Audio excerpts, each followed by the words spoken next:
मित्रों, जैसा कि मैंने आपसे पहले वादा किया था कि गुरुदेव जब कर्क राशि में केंद्र में होंगे तो क्या फल देते हैं। तो मित्रों, पहले केंद्र क्या है?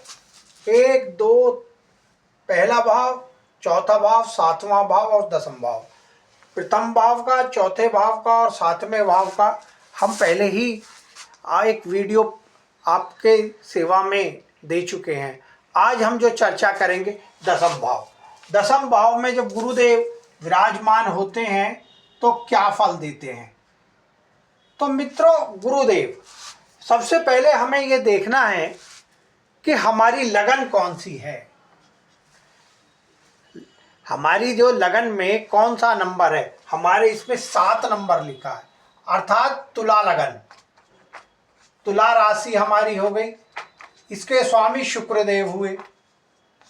शुक्रदेव सौम्य ग्रह हैं, अहित कम करते हैं। वैसे गुरुदेव के शत्रुता रखते हैं लेकिन अहित नहीं करते हैं, सम रहते हैं, क्योंकि सौम्य ग्रह होने की वजह से अहित बहुत कम रहते हैं। गुरुदेव हुए, शुक्रदेव हुए, ये सौम्य ग्रह हैं। अब अगली चीज हमको देखना क्या है कि ये कहाँ पर विराजमान है। 4 नंबर में।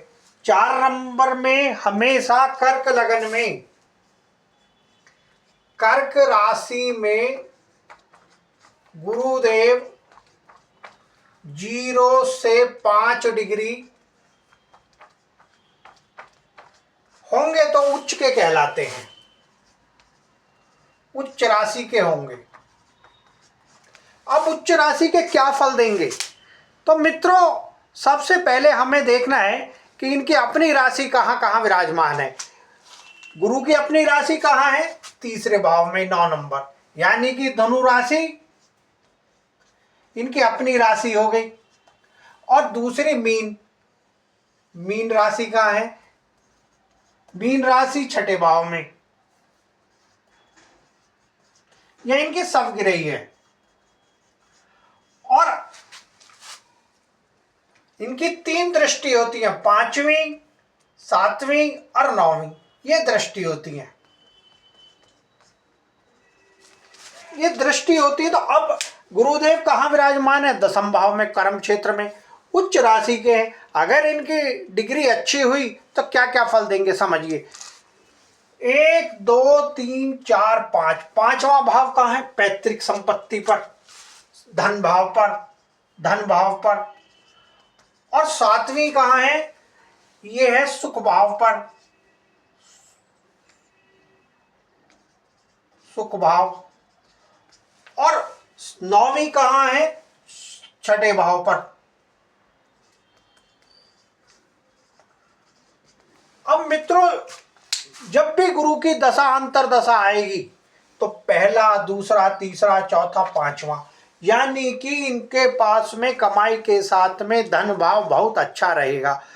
और 7वीं दृष्टि जो होगी वो माता का सुख, संपत्ति, भवन भूमि का सुख। क्योंकि गुरुदेव जब भी कर्क राशि में होंगे, उच्च के होंगे, तो प्राय 3 योग बनाते हैं, जो मैंने पहले भी आपको वीडियो में बताया था। हंस योग,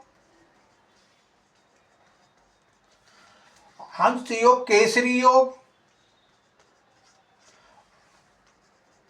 और कुलदीपक योग। अब जब कुलदीपक योग होंगे और केसरी योग होंगे तो प्राय कुल का हमेशा नाम रोशन करेंगे। अर्थात कर्म क्षेत्र इनका इतना उत्तम होगा कि ये धन भी प्राप्त करेंगे और मकान, भूमि, भवन का सुख उत्तम रहेगा। और रोग, ऋण, जो 6ठा भाव है, शत्रुओं पर सदैव विजय प्राप्त करेंगे। तो ये हमेशा गुरुदेव ये फल देंगे जब भी उच्च राशि में होंगे। लेकिन अब गुरुदेव के साथ में अगर चंद्रमा देव, गुरुदेव, मैंने आपको पहले भी बताया था कि गुरुदेव अगर अकेले होते हैं तो जिस भाव में भी बैठे हैं उसमें विराग्यता देते हैं।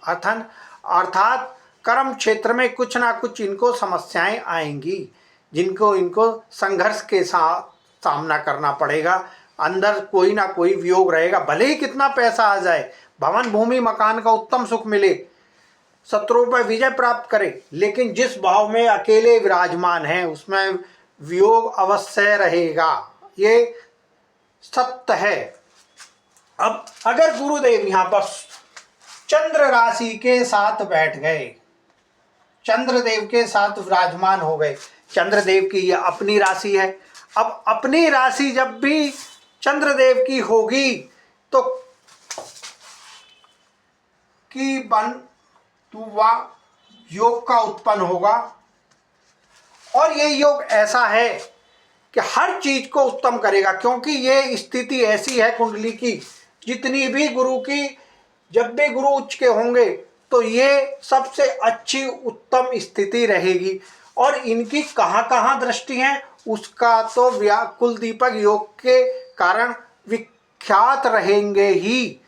गुरु जब भी यहाँ चंद्र होगा तो ये आएगा ही। अगर सूर्य देव हैं, अब अगर यहाँ सूर्य देव हुए तो प्राय राजकीय या अंतर्राष्ट्रीय या नेशनल लेवल पर इनको कुछ ना कुछ प्राप्त होगा, अवश्य पद मिले, कोई ना कोई इसको अपनी दशा अंतर दशा में कुलदीपक योग के कारण इनको ख्याति अवश्य प्राप्त होगी। और अगर मंगल देव है, मंगल देव यहाँ विराजमान है तो नीच भंग योग उत्पन्न होगा, और इन सब चीजों की जो 1 2 3 4 5वीं दृष्टि का, 7वीं दृष्टि का और 9वीं दृष्टि का फल उत्तम मिलेगा ही। बुध होगा, बुध देव विराजमान होंगे तो भी व्यापार से संबंधित इनको बहुत अधिक लाभ होगा। इनका अगर बुध देव यहाँ विराजमान हुए, प्राय इनका क्या भले ये नौकरी करें लेकिन कभी ना कभी इनका मन व्यापार में लगेगा ही। और अगर गुरुदेव हैं तो गुरुदेव हैं ही, अगर शुक्रदेव है, शुक्रदेव तो हर चीज लग्जरी देंगे, उत्तम भवन भूमि, बड़ा वाहन और बड़ी संपत्ति अवश्य मिलेगी, इनको अवश्य मिलेगी। और अगर शनिदेव हुए तो समझिए सोने पे सुहागा है, क्योंकि शनि देव की ये अपनी राशि भवन भूमि और मकान पर होगी, अर्थात यहाँ हम माता का भी सुख देखते हैं, माता के द्वारा इनको अपनी संपत्ति अवश्य मिलेगी, माता इनको संपत्ति अवश्य देके जाएंगी, क्योंकि भवन भूमि का ये भाव है। और अगर यहाँ राहु देव हुए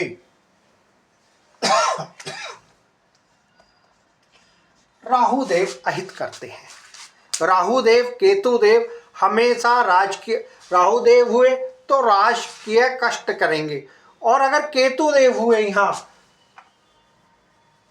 तो संकट ही संकट मानना चाहिए। तो इस चीज में संकट मानना चाहिए। भवन भूमि और इनके सुख के लिए केतुदेव और राहु देव को शांत अवश्य करना चाहिए। आशा है मैंने जो ये समझाने का प्रयास किया है आपको समझ में आया होगा। आपको क्या लगा इसके आप कमेंट्स कीजिए। अगली वीडियो में हम जो चर्चा करेंगे वो गुरुदेव की नहीं करेंगे, हमारे जो कुंडली में, जन्म कुंडली में जो पैदा हुए हैं उस समय बाकी ग्रह जो चलते रहते हैं उनकी चर्चा करेंगे। जैसा आप जानते ही हैं 2 जून को गुरुदेव अपनी राशि से परिवर्तन कर रहे हैं, इसकी हम चर्चा करेंगे। आप मेरे साथ बने रहिए। धन्यवाद।